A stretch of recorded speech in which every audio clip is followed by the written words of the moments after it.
Então vamos lá. Dentro aqui do nosso servidor local de banco de dados, eu tenho aqui do lado o nome dos bancos de dados padrões que vem aí com o sistema, né? Tem a opção de New para criar um novo banco de dados. Posso também clicar aqui em banco de dados, ele vai me dar a opção de criar aqui esse novo banco de dados.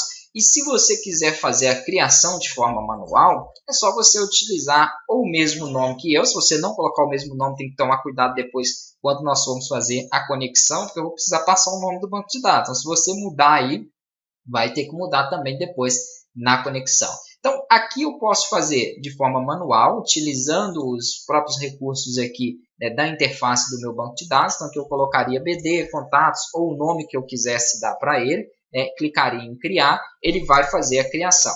E depois eu poderia também, aqui dentro desse mesmo ambiente, vamos fazer dessa forma só para que vocês entendam aí, né, para quem não trabalha, então aqui eu criei meu banco de dados, ok. Aí agora aqui ele pede para me criar a tabela, eu precisaria então de criar as tabelas que eu tenho aqui dentro, que é a tabela de contatos e a tabela país. Eu poderia então fazer a mesma coisa aqui, ó, contatos, né.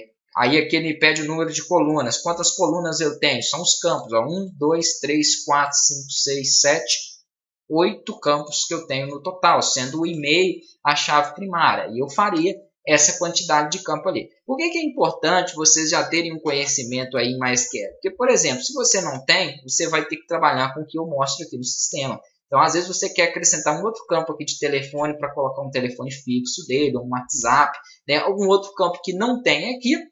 Não é difícil, obviamente, né? Se você analisar, poxa, se eu coloquei um telefone aqui com varchar para 13 caracteres, é só você copiar aqui e acrescentar um outro campo. Mas se você souber também fazer de forma manual aqui, é só você inserir o número de colunas que você quer trabalhar, depois tem como aumentar. Quando eu clicar aqui para poder executar, ele vai criar para mim elas, ó, e basta eu selecionar o campo. Então aqui foi um e-mail, o e-mail é do tipo varchar, aqui o tamanho que tem lá são 50 e assim por diante. Então você pode fazer de forma manual, o que não é o foco para a gente nesse curso, né? Perderia muito tempo fazendo dessa forma. Então o que eu fiz? Eu coloquei o código SQL para a gente importar o nosso banco de dados e já ter essa estrutura montada, embora dá para editar depois. Então vou fazer o seguinte, não quero esse banco de dados, o que eu vou fazer com ele? Eu vou excluir esse meu banco de dados. Vou clicar aqui, ó, né, para ele poder, posso pedir para, ele não vai deixar eu guardar, obviamente, porque eu não tenho aqui nenhum campo válido.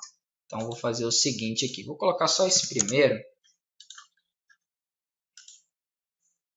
ok, só para ele criar aqui, para não ficar dando erro, beleza. Aqui eu tenho meu banco de dados contato, eu posso clicar aqui acima em base de dados, né, ele vai me mostrar, ou clicar aqui em servidor local para ele mostrar todos os bancos de dados, de forma que eu consiga aqui em banco de dados excluir o meu banco de dados. Vou selecionar o BD contatos e vou clicar em eliminar para apagar ele. É lógico que eu tenho que deletar ele para poder entrar com o outro. Se eu tentar importar o outro sem apagar esse que eu tinha criado, com o mesmo nome aí, né, ele vai dar erro, vou falar que já existe. Então, tendo acessado o seu PHP-MyAdmin, vem aqui e importar. Vamos aguardar aqui. Deixa a codificação TF8 para funcionar a acentuação aí, né, da forma que nós utilizamos aqui na linguagem em português. Vem aqui dentro da sua pasta que está lá no C2 pontos, o AMP64, ou pode também puxar direto daquela que estão nos arquivos do curso, tanto faz aí.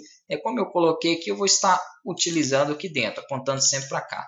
Abre esse BD contatos inicial. Ok, eu vou então fazer a importação desse arquivo.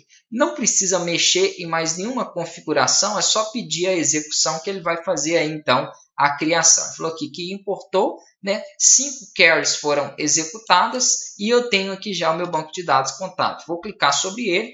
Dentro desse banco de dados eu tenho a minha tabela país e a minha tabela contatos. Ok, se eu acessar, por exemplo, a tabela país, ele vai me mostrar aqui as informações que eu tenho, né, dentro dessa tabela. Eu estou vendo que a codificação aqui não funcionou muito bem, ó. Alguns acentos aí ele não conseguiu pegar, né? Nós já vamos fazer essa correção, esse ajuste aí, mas os dados foram inseridos aí perfeitamente. Ele só está mostrando 35 registros, né, mas aqui eu poderia pedir para ele mostrar mais, eu posso passar também entre esses registros, não tem aí problema nenhum. A minha tabela de contatos vai ter então os campos que eu tinha especificado ali. Vamos aguardar aqui, ó, acessando a estrutura, porque ele não tem nenhum dado ainda cadastrado, então tem o e-mail, aqui a chavinha me mostrando que é um primary key, né, a chave primária, tem um campo nome, né, e os demais campos aqui que foram inseridos ali, né, dentro da minha tabela. Então, todas as colunas aí funcionando perfeitamente, nenhum erro, o banco já está então criado.